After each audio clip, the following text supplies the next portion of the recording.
Hello guys, ito nga pala yung irrigation dito, the new irrigations here in Santa Cruz. Ano lang siya, hindi siya totally mataas.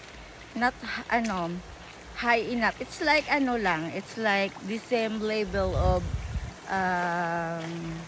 river. Yung ng tawag doon, yung buhangin ng river, yun.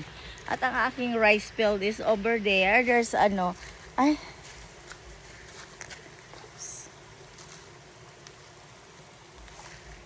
ano, ayun guys, yun pupunta ako dun sa aking sa aking rice field. Dito kasi ang daan, tabi-tabi na po. Pasensya na kayo. Pupunta ako ng aking pupuntahan ko ang aking rice field kung saan doon ako guys nagpaplano to make plants. Magpa-plants ako doon. Doon ako magtatanim ng mga katanim-taniman. Diyan magdaan, Bet? Ito, diretso mo. Diyan? Ganyan. Ay, doon pa? Kasi nung nga daanan niya, he. Tanan ni Turkuran. Kay Ma'am Torco. Okay. Doon pa pala yon. Akala ko dito. Ayun yung payag na yun, di ba? Taas na galing ang arad yan, Bit. Wala, intaran dyan. Ito kita agyo. Diin? Ito, diretso. Ang turan mo ito. Una, Bit. Ay, ano nga, Bit? Ginakaon niya. Bay, wala kumaan ka na. Una, Bit. Una. Tabi-tabi. Dadaan lang. Ang ganda na the most strong kind of trees here in Ilaya. Alam mo, bata pa lang ako, tree na yan. Kahoy na yan. Yung iba niya nagkanda bagsakan na. Pero it's still there. Hindi pa rin talaga totally, aray ko, sorry, tabi-tabi. Ano ba yan? Di pa rin talaga totally na bumagsak. Ayun. Ang aking land is over there. Kay Ma'am Torco pala yung kanina, gagawa din ako ng daanan na para maging okay ang aming daanan. Papunta dun sa maitak ako guys. This is a long knife that normally if I go to the mountain, I have like this, Ayun, pupunta kami doon. Saan ang daanan ni Nanay Bet? Ayan. Ayos naman palang daanan. Akala ko dito ako dadaan na yan.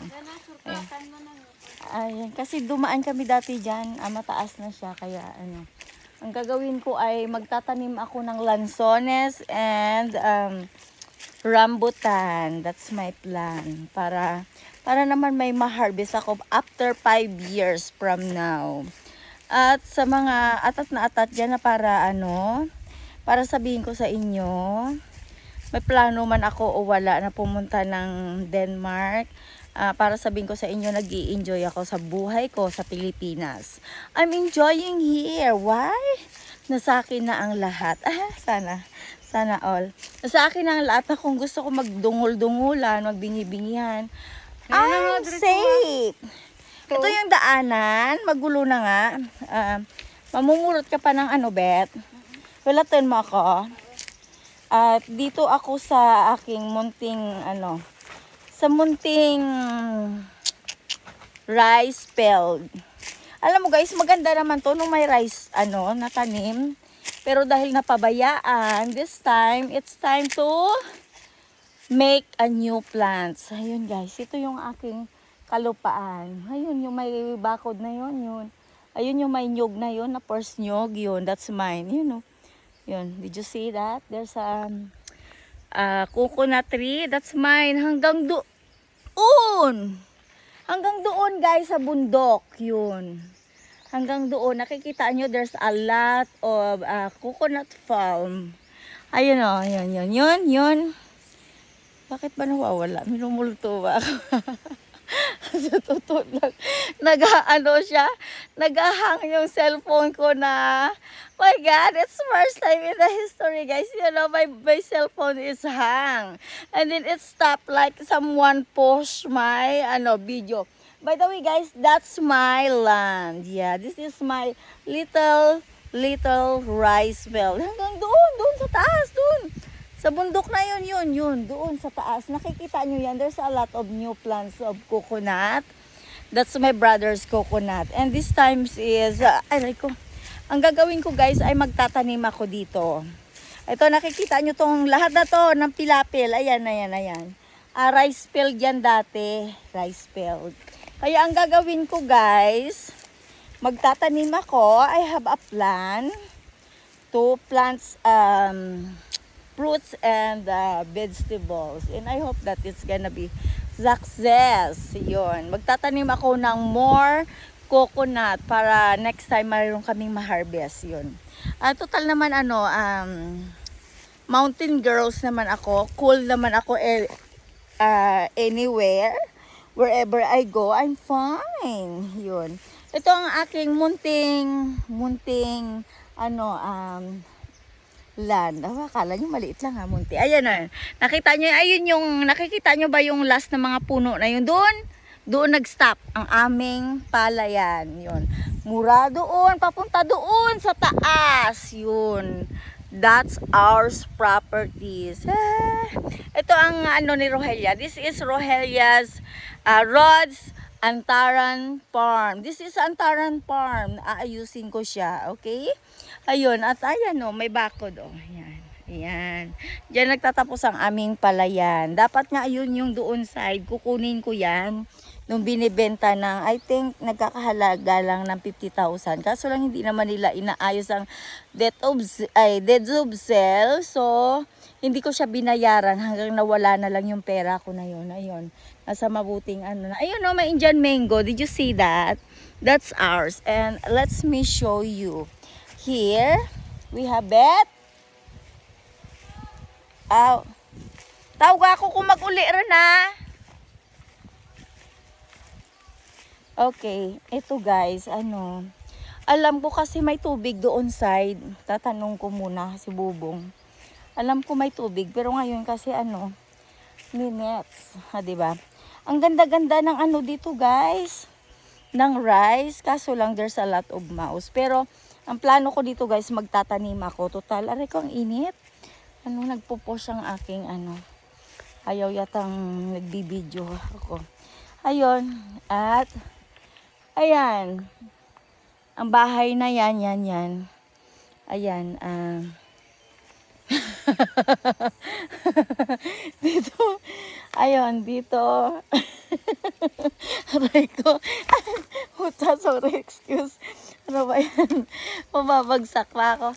Ayun, dito ako magdi-date kapag may apam na ako. Apam dito, apam doon. Aha. Ayun, at ayun. Ito, ginagawa nilang tarapahan, yung inaanuhan ng mga kopras. Ayun. Pero ito talaga ay namin to, little house for rest. Yung magre-rest kami, not perfect kasi this is not hotel, okay? This is ordinary it's like a little house for relax for a while because it's a sunny day, okay? You know what, you know naman that sun in Philippines is very strong. So this is not hotel, this is ordinary kind of little house that if you want to rest or bring some food, so you can you can make it a little bit better to improve. But this time is don't complain because I'll never been here in how many decades. Yes. And welcome to Rohelia's land. Hanggang doon yan guys sa taas, hanggang doon hindi sa nagyayabang ako ito kasi may mga tanim na alam nyo naman siguro kung anong puno to, di ba? Itong puno na to ginagawang furniture. It's because my brother have a furniture, so he decide to plant a trees and coconut, chocolate, poknut.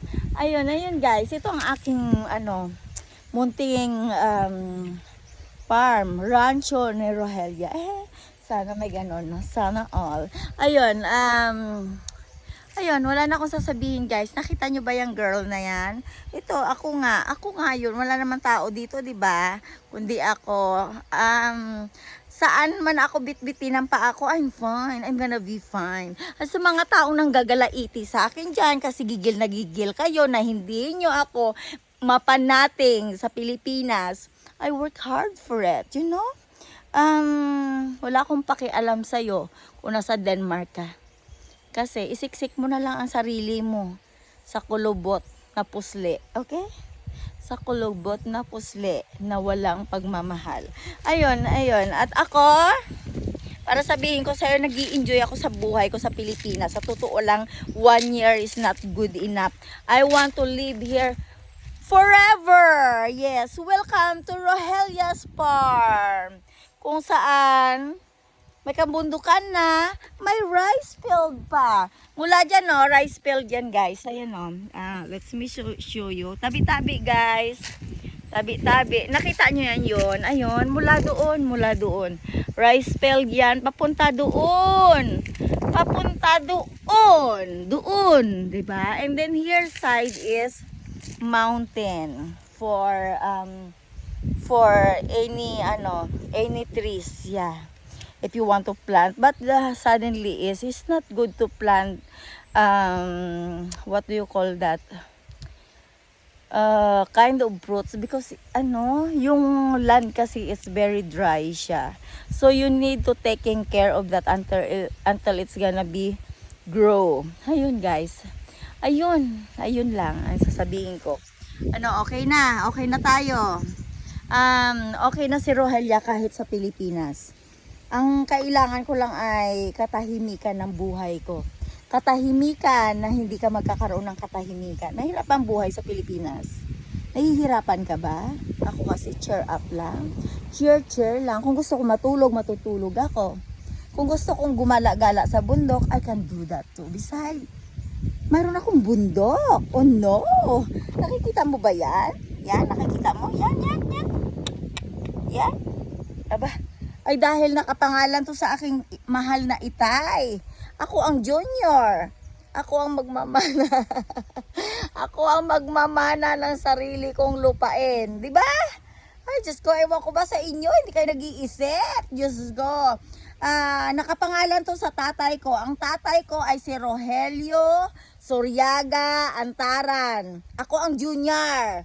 Si Rohelia Candare Antaran. So, ako ang magmamana sa lupain ko.